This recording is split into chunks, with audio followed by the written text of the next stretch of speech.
So it's 11 o'clock at night, and just realized that I forgot my sunglasses for tomorrow. So I'm gonna go to 7-Eleven that's open right down the street.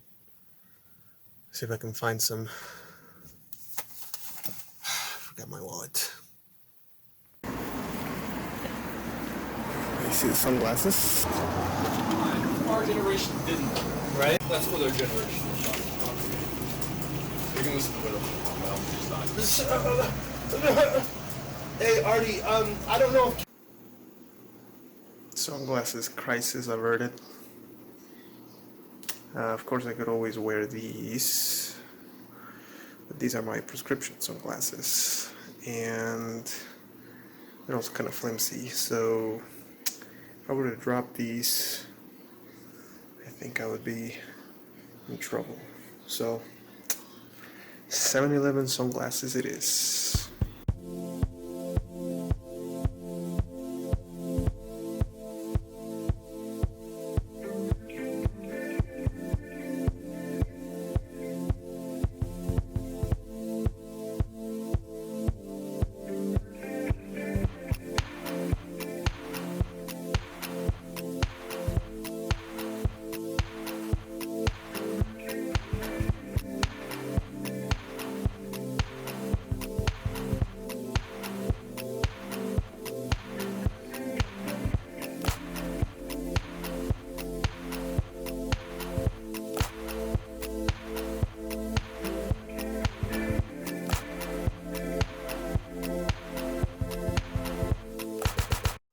Okay, so this is the Tour de Big Bear 2019, and I know it's kind of late to be posting this, but I finally made the time to edit the video. So I'm just going to walk you through how it went, my thoughts on how I think the training plan helped me finish this ride, and just what my goals were for this. So we started off about 700 people, a little over 700 people, which, was a big group, and I was kind of in the middle of the pack here. And before we go on, remember this lady right here. She'll come back later in the video, so you'll see. But just remember that kid. And so I was kind of in the middle of the pack. As you can see, there were some gaps opening at the front. So I was just trying to make my way through everyone to try to get to the front as much as I could. So I'm just here closing another gap. And I knew that a little riser was coming up. It wasn't a categorized climb, but I wanted to move up to the front as much as I could so I could descend a little easier, because I knew, a lot of people were gonna start going backwards here. So as you can see, 9%, and I'm putting a little bit of a dig here. So here we got to the first categorized climb. It was a category 4. It was 3 kilometers, 5% average grade, and I was just making my way up here, going from wheel to wheel, and just trying to keep a good pace. I was feeling pretty good. I think all the training that I did really helped me keep a decent pace, at least for me anyway. And I was just trying to find wheels to follow to try to stay fresh as much as I could. And going up here, we got this guy here on the left, and I just noticed that he was wearing, I think, chacos or in regular shorts, which there's nothing wrong with that, but it was just kind of interesting. And you can see the guys here in front, they noticed that too. They were just talking about it. Here you have all these guys wearing cycling shoes and lycra and stuff, and kind of struggling up this hill, and this guy just shows up and pretty much smashes it. So over here, I saw this guy that passed me, and he was putting down the power. So I figured, well, I'll try to follow him, see if I can keep the tempo up. And as you can see, my heart rate started going up. It started at 175, 176, then he got to 177. and I felt like I could keep up with them, but I wanted to save the energy because I mean this was just the beginning. I think we were like maybe 8 miles in, and then we got into the descent after the first climb. This was kind of sketchy. You can see there were some little rocks that were coming from the side here, and people were pointing them out, but I actually missed that one right there, and I went right on top of it. And then as you can see, you can hear, the siren. It's a two-way road, so it was kind of sketchy. So I just kind of had to go over it. Luckily, nothing happened. But after this, we got to the first descent, and it was a lot of fun.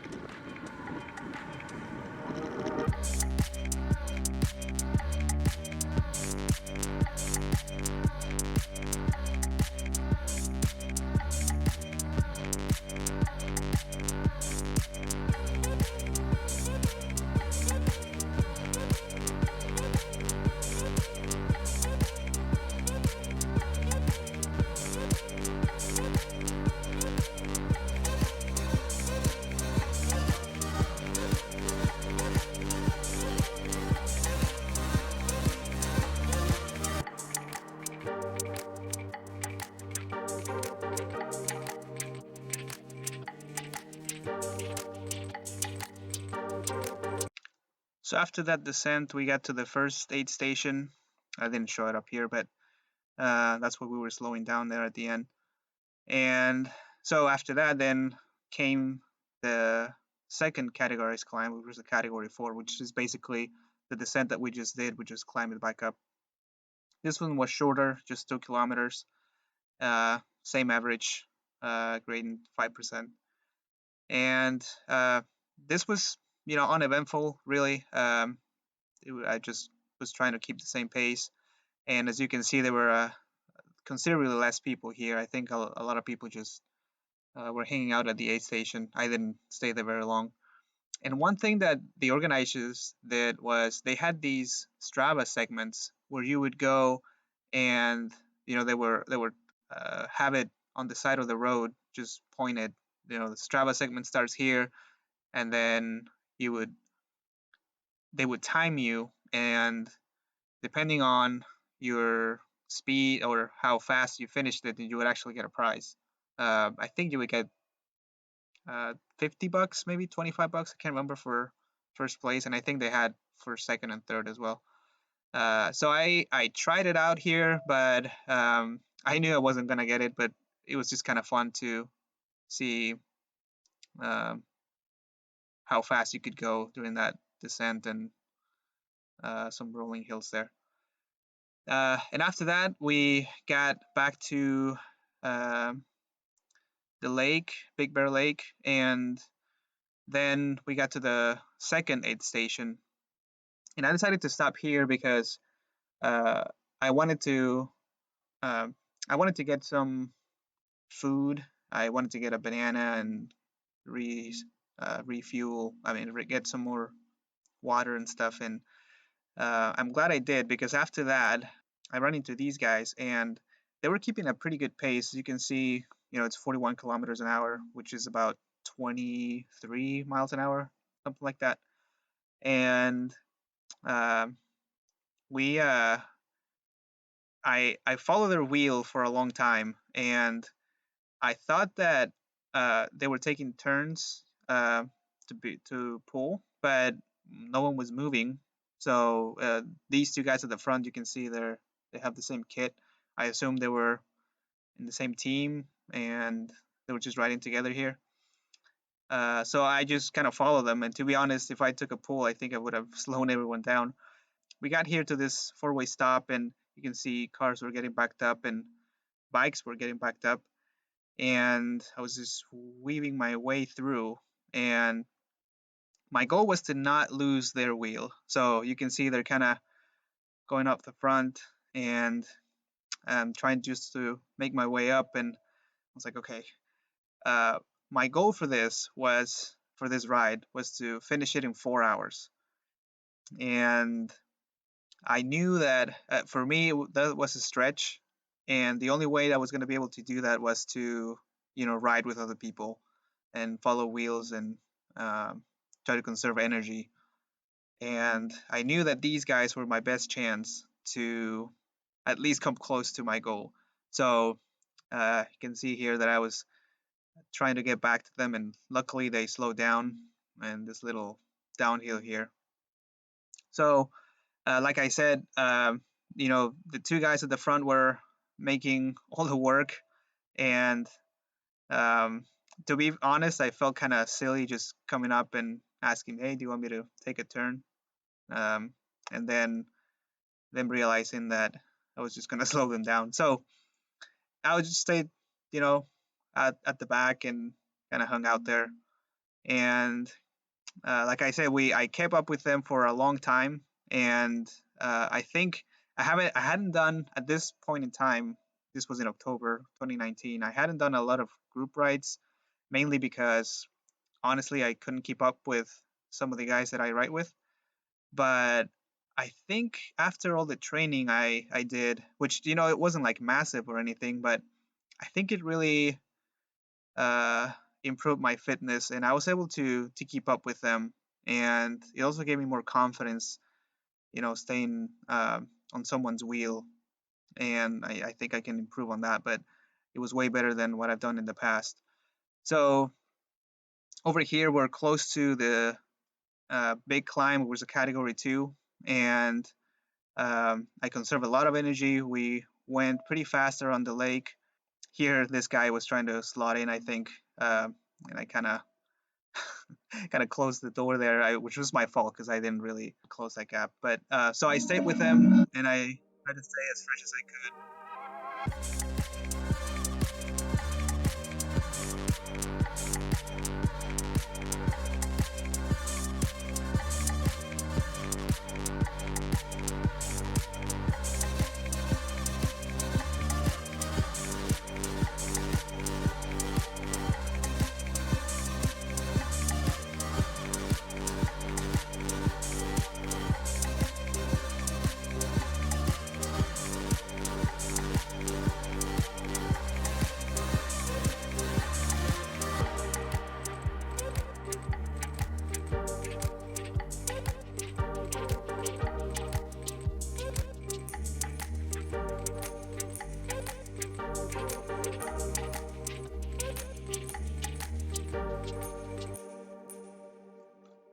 So finally, we got to the start of the category 2 climb. This was there was a time climb, so there were prizes for these two. There were prizes for whoever got the best time, and I think second and third place too.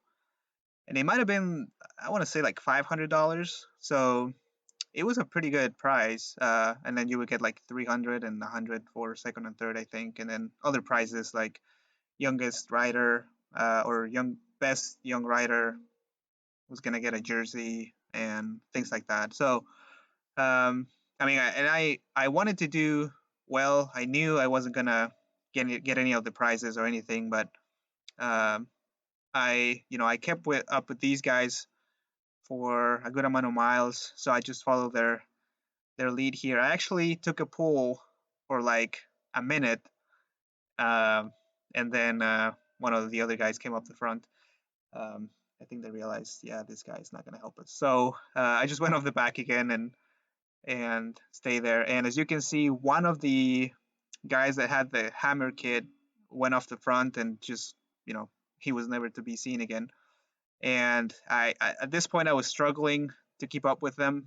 Um, I realized that I wasn't going to be able to keep this pace, so I just kept it for as long as I could.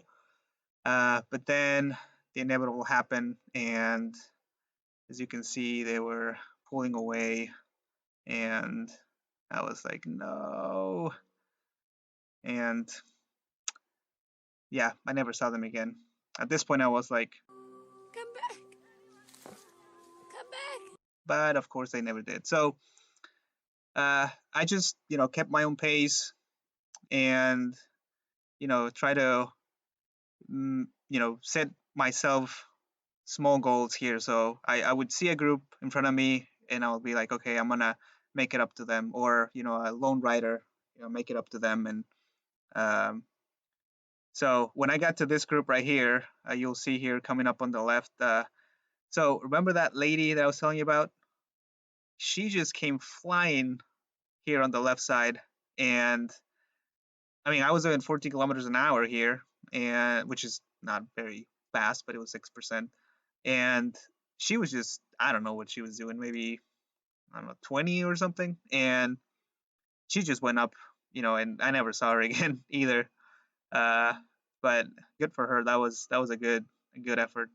So finally, I got to the top of the KOM, and sorry, my camera got a little shaky here, but as you can see there on the right, there was a 6% average grade descent, and at the end of that descent was the next aid station. So this was fun. It was too bad that my camera got really shaky, as you can see here. So I just cut as much as I could. And so I got to the aid station and just hung out here for a bit and refueled.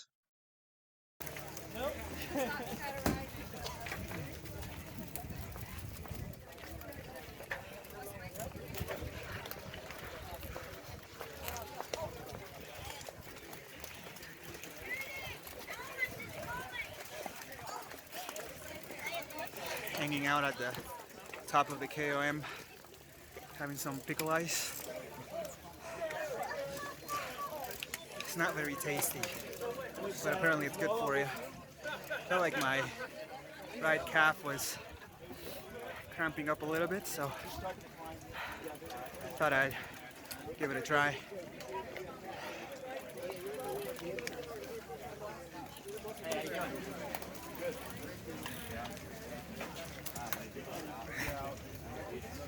Not very good. So after trying pickle ice for the first time in my life and realizing that it's not for me, we went down to the descent. As you can see, we're back at about 7,000 feet from about a little over 8,000 at the top of the KOM. And at this point, I think I had about 10 miles left, and I realized that I wasn't gonna make my goal of 4 hours. But I still wanted to keep a good pace and see what I could do. But I made the mistake of not hydrating, and I didn't realize because it was dry up there, so I didn't feel like I was sweating. But by the time I got here, man, I was hurting. Like my thighs were locking up. I'd never felt anything like that before. And I got to the last aid station, which was about 3 miles before the finish line. And when I got off the bike, I couldn't stand. Like I was stuck. It was horrible. I'd never felt anything like that in my life. So I was a little disappointed. My GoPro died here, so I just called my way to the finish line. There's Poppy! All right, done with the 70 miles. I wasn't able to finish in the time that I wanted to finish. About 8 miles from the finish line, I started cramping up, and it was very disappointing because I had to slow down. My right thigh was locking up, so I was using my left leg, and that one started locking up. So finally I got to an aid station, and the last aid station, which was like 5 miles before the end, for the finish line, and I had to wait there. I had to recover for a bit. Had some more of that pickle ice. It was equally disgusting. That's the first time. Well, it's actually a little better because it was frozen, but I was able to finish it, and I gotta thank this lady right here because she dealt with our 19-month-old, and it's way past her nap time. So thank you, baby. And the baby's back there. She's probably falling asleep right now, which is not great. But all done, and have to do it again. Got my chocolate milk here. So, all is good with the world. Oh, by the way, these sunglasses, 7-Eleven, $9.99, awesome. They were way better than my cycling sunglasses because these didn't move at all. Like, I didn't even feel these glasses at all. And the other ones I constantly have to like be pulling them up. So I think I got a new pair of sunglasses at least for the time being. So that was a win. So I know this wasn't a race, but I finished the 70 miles in 4 hours and 40 minutes. So I was 40 minutes over the time that I wanted. Uh, you can see there 132 out of 712. This was my big accomplishment, at least in my mind. You know, it was 66 out of 700 people up the climb, and I finished it in 43 minutes. And I think the first place got finished in like 30 or 32, something like that. So I thought that was pretty good. I'll feel good with that. So to sum things up, I have Golden Cheetah opened up, and I'm just going to show you how I did in the different climbs. And so this is the first climb. Golden Cheetah auto selected this as an interval already. According to Golden Cheetah, this was about 10 minutes, and I averaged 197 watts, which for me, my FTP at this point, or at least before the training, I didn't reassess after. But when I started the training plan was 198 watts. And when I talk about the training plan, you can check it out in the description below. I have a link to that video that talks about the training plan that I followed. So for me, I'm between 59 and 60 kilos. So that was about 3.3 watts per kilo. And so that was the first climb. The second climb, which was another category 4 climb, my average power was less, 189 watts, and I could tell that I was going slower there. But 189 watts took me about 10 minutes as well. And then the last climb, which was the category 2, that was the timed one, that took me well, this segment I might have taken a little longer than what the segment was on the Tour of the Big Bear. But you know, this segment here was 48 minutes. I think I finished mine in 43, so I might have grabbed a little longer here. I mean, I have a little more time here, but I averaged 171 watts, which was about 80%, 85% FTP. So I thought that was pretty good. This was the longest ride I'd ever done at this point, and that training plan really helped me, I think, kind of build up my engine. And I think it really helped me keep a steady power, you know, for extended periods of time. As you can see from the graph, in this section here, I was just trying to stay with the 3 guys, well, and eventually 2 guys that I was, you know, following, that I've been following for a long time. Right here, I think this spike right here was like my last dig before I realized that I wasn't gonna be able to keep up with them. And then, as you can see, which was about 2/3 left, when I had about 2/3 of the climb left, that's when I got dropped. And you can see how I kept my power pretty steady up until the end, where you can see it's starting to drop here. I was getting pretty tired. I just, you know, did a little last dig here at the end, and then I had the descent. So overall, I felt good. Of course, I was disappointed that I wasn't able to finish in the 4 hours that I set myself to, but I still did okay. I think it was an accomplishment for me just to finish it, and that's pretty much it. So if you enjoy this, let me know in the comments below, and if you have any questions about the ride or the training plan or whatever, also leave them in the comments below. I'll try to get to them as soon as I can. And I'll also leave links in the description to the training plan video and to the how to prepare for your first Fondo video that I prepared for this. I hope you enjoyed it, and see you on the next one.